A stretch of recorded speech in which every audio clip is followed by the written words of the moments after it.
22. Imprisonment and Death of John. Chapter 22. Imprisonment and Death of John. This chapter is based on Matthew chapter 11, verses 1 to 11, Matthew chapter 14, verses 1 to 11, Mark chapter 6, verses 17 to 28, and Luke chapter 7, verses 19 to 28. After the messengers had departed, Jesus spoke to the people concerning John. The Saviour's heart went out in sympathy to the faithful witness now buried in Herod's dungeon. He would not leave the people to conclude that God had forsaken John or that his faith had failed in the day of trial. What went ye out into the wilderness to see? He said. A reed shaken with the wind? The tall reeds that grew beside the Jordan, bending before every breeze, were fitting representatives of the rabbis who had stood as critics and judges of the Baptist mission. They were swayed this way and that by the winds of popular opinion. They would not humble themselves to receive the heart-searching message of the Baptist.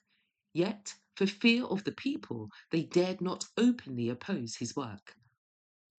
But God's messenger was of no such craven spirit. The multitudes who were gathered about Christ had been witness to the work of John. They had heard his fearless rebuke of sin. To the self-righteous Pharisees, the priestly Sadducees, King Herod and his court, princes and soldiers, publicans and peasants, John had spoken with equal plainness. He was no trembling reed, swayed by the winds of human praise or prejudice. In the prison, he was the same in his loyalty to God and his zeal for righteousness as when he preached God's messages in the wilderness. In his faithfulness to principle, he was as firm as a rock.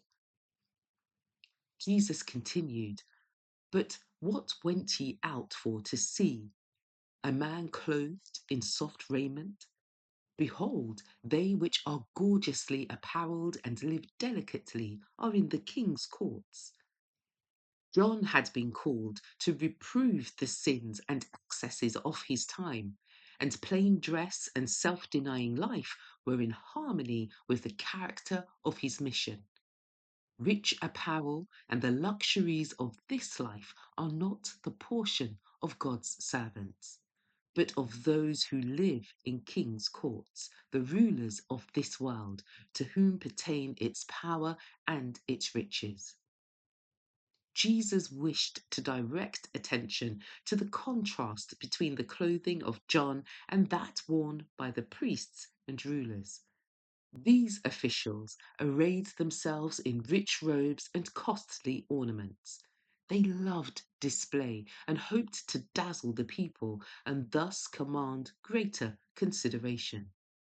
They were more anxious to gain the admiration of men than to obtain the purity of heart which would win the approval of God. Thus they revealed that their allegiance was not given to God, but to the kingdom of this world. But what, said Jesus, went ye out for to see?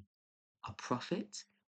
Yea, I say unto you, and more than a prophet, for this is he of whom it is written, Behold, I send my messenger before thy face, which shall prepare thy way before thee.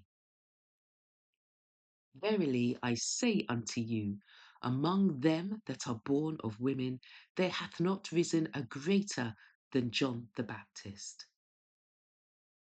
In the announcement to Zacharias before the birth of John, the angel had declared, He shall be great in the sight of the Lord. Luke chapter 1, verse 15. In the estimation of heaven, what is it that constitutes greatness? Not that which the world accounts greatness, not wealth or rank or noble descent or intellectual gifts in themselves considered. If the intellectual greatness, apart from any higher consideration, is worthy of honor, then our homage is due to Satan, whose intellectual power no man has ever equaled. But when perverted to self serving, the greater the gift, the greater curse it becomes.